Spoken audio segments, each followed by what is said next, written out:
तो अच्छा सर, हम मुझे जो इस वक्त समझ आ रही है कि इसमें आप पाकिस्तान और इंडिया की जो लॉबिंग है, दोनों मुल्कों के गो के खमीर एक ही मिट्टी से, एक ही सरजमीन से, रंग नस्ल, मतलब देख लिए ना, सिर्फ जुबान भी इतनी मिलती जुलती, सिर्फ ये कि अकायद का फर्क, मजहब का फर्क, बाकी तो इसके बावजूद क्या जमहूरियत के वहां पे बहुत स्ट्रॉन्ग डेमोक्रेसी, पाकिस्तान में जमहूरियत का जो हाल रहा, और एजुकेशन को कहा जाता है कि वहां का एजुकेशन सिस्टम बहुत बहुत जबरदस्त है, और पाकिस्तान के एजुकेशन सिस्टम को आप जानते हैं कैसा रहा।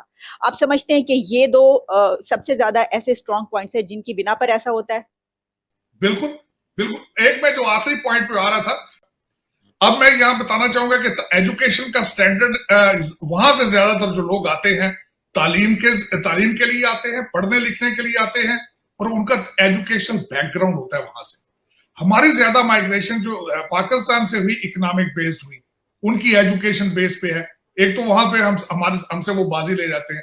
उनका उसी लिहाज से, जिस तरह कंप्यूटर का उन्होंने यहाँ पे बहुत ज्यादा सॉफ्टवेयर का और दूसरा काम किया यहाँ पे, और इंडिया में भी इस वक्त भी उस रीजन में कंप्यूटर सॉफ्टवेयर एक्सपोर्ट में India is one of the biggest player.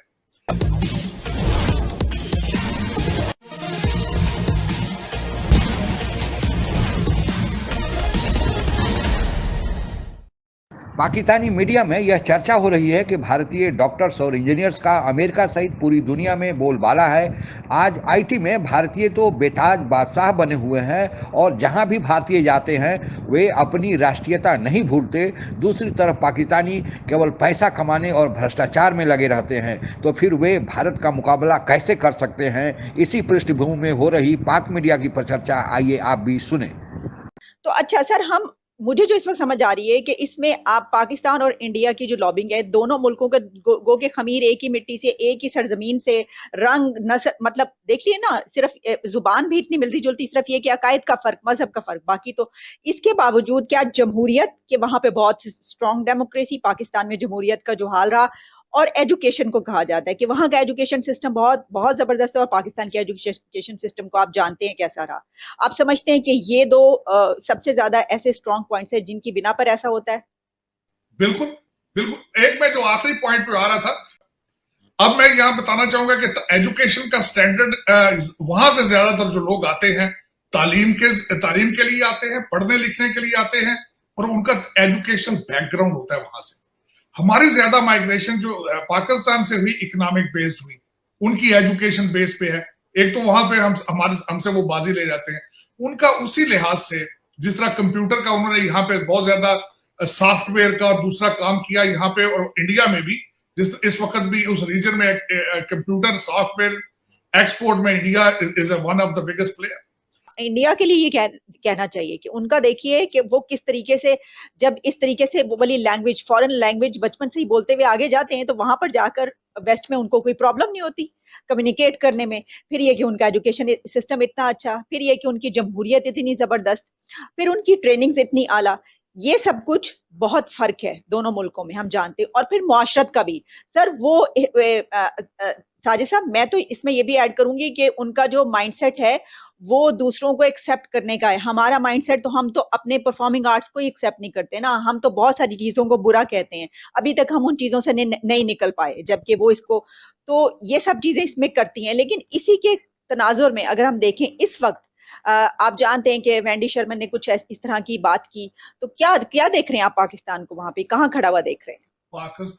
Pakistan जहां खड़ा था, मैं कहता हूँ कुछ फिट पीछे ही गया होगा, आगे उसने क्या जाना है। पाकिस्तान में हमारा एक भी नहीं है। सबसे ज्यादा पॉपुलेशन अभी आप गूगल करें तो न्यूयॉर्क की है, एक काउंसलमैन नहीं है, काउंसलर तक नहीं आपका वहां पे।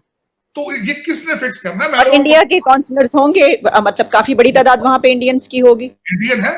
न्यूयॉर्क से lady there, I met her, she is a lawyer attorney, I forgot her name, counsellor भी है, और 5 कांग्रेसमैन है, 2 प्रेसिडेंशियल कैंडिडेट है। निक्की हेली आ गया, she is a Sikh Indian, वो आ रही है प्रेसिडेंशियल कैंडिडेट है।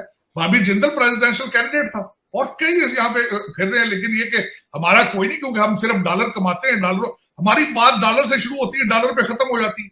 और आखिरी चीज जो मैं बताना चाह रहा था वो ये था, इंडियन हमसे आगे इसलिए बाजी लेते नजर आते हैं कि मैंने आपको कई दफा कहा कि सारी दुनिया में आज से 5-7 साल पहले नेशनलिस्ट मूवमेंट्स चली थी, सारी खत्म हो गई हैं सिवाय मोदी जी की देखें तो उन्होंने, मेरा मकसद है, Hindus are on steroids right now. जिस तरह उनको कहा जाता है कि हिंदुत्व का आइडिया, जिस तरह से वो कहते हैं बर्मा भी लेंगे हम, नेपाल भी लेंगे हम, भूटान भी लेंगे, पाकिस्तान भी लेंगे, फिर हम अफगानिस्तान भी लेंगे। मेरा मतलब कॉन्सेप्ट देखें 21वीं सदी में मोदी साहब ने किस तरीके से सिस्टमैटिकली एक ऐसी चीज दिखाई। और मैं हैरान होता हूं कि मेरे कई दोस्त इंडियन हिंदू जो है, मेरे बड़े अच्छे दोस्त हैं, पढ़े लिखे हैं, लेकिन वो भी इस चीज में बिलीव करते हैं कि एक चाय वाला है जी वो भगवान बन गया है, उसने किस तरह इंडिया को, हालांकि इकोनॉमी उसकी तबाह हो चुकी है इंडिया की। अब उसके बाद जो $80 बिलियन का असला वहां छोड़ के आए हैं, वो कोई नुमाइश पे थोड़ी रखना है उन्होंने, वो तो चलेगा ना भाई। अगर वो चलेगा तो क्या होगा, पाकिस्तान भी रगड़ा खाएगा। लेकिन अमेरिका के इंटरेस्ट में क्या है कि वहां पे खाना जंगी हो और उसमें चाइना इन्वॉल्व हो, या चाइना के पड़ोस में वहां एक ऐसा तसादम बने ताकि उसकी इकोनॉमी को ब्रेकें लगे। अब वो दो चीजों का इंटरेस्ट है उनका, एक अमेरिका का भी यही इंटरेस्ट है और इंडिया का भी यही इंटरेस्ट है। तभी तो वो कह के आई है वहां पे कि one mind one approach on Afghanistan. और वन माइंड अप्रोच को मैंने डिफाइन आपको कर दिया है कि अफगानिस्तान के अंदर खाना जंगी, दोनों पार्टियां उसमें इंटरेस्टेड है। अब पाकिस्तान कहां खड़ा है, पाकिस्तान अपने डॉलरों की बारिश सोच रहा है। पाकिस्तान में तो अंदर आप कहते हैं ना कि जो भी बात होती है वो दुबई और लंदन की प्रॉपर्टीज रिलेटेड होती है बात, वहां पे तो इंटरेस्ट, वहां पे तो नेशनलिज्म है नहीं है। मैं समझता हूं मेरे लिए इतनी ज्यादा शर्मिंदगी थी अगले दिन कि पाकिस्तान अब कहां खड़ा है, तोशा खाना पे खड़ा है, एक्सटेंशन पे खड़ा नैब की।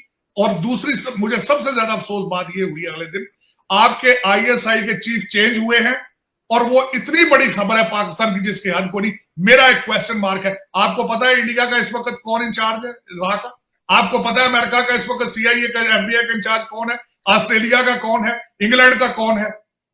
लेकिन आपका मैं हैरान होता रहता हूं। फिर आप कहते हैं जी लोग बातें करते हैं, इंटरनेशनल लेवल पे लोग आपको हाइब्रिड कहते हैं। साजिद साहब, पाकिस्तानियत में मुझसे आज तक किसी ने पूछा भाई अतार साहब आप क्यों इतने दुखी हो? मैं कहता हूं यार मेरी मादरे मिल्लत के कपड़े फाड़ दिए इन्होंने यार, मैं दुखी ना हो तो और क्या करूं मुझे। और आज के नहीं है, मैं जितनी सारी जिंदगी हिस्ट्री पढ़ता रहूं, शर्मिंदा से शर्मिंदा तरीन होता रहा सारी जिंदगी।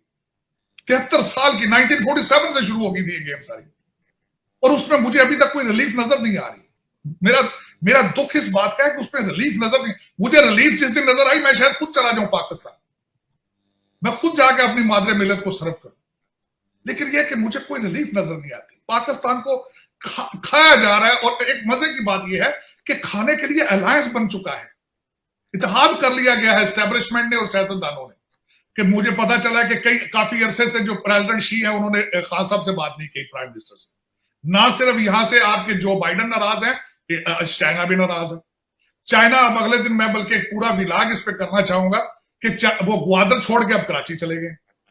आपने कहा सर जी वो छोटी चीज पसंद रही तो बड़ी ले ले, बल्कि मैं तो कहूंगा पिंडी इस्लामाबाद भी दे दे, वहां पे कोई रिजॉर्ट बना दे चाइना आके। नहीं सर, पिंडी नहीं, पिंडी बस एक ही है, पिंडी किसी का नहीं हो सकता। और नहीं देखे ना चॉइस, देखे ना, वो उनको किसी असेंबली से नहीं पूछा गया, किसी मेरा मतलब कौमी असेंबली की ये डिसरिस्पेक्ट है।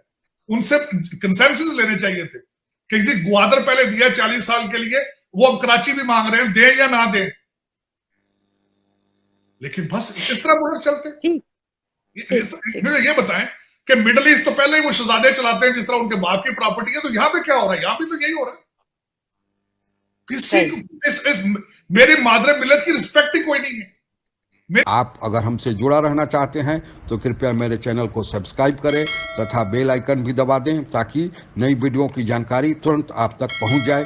धन्यवाद। जय हिंद।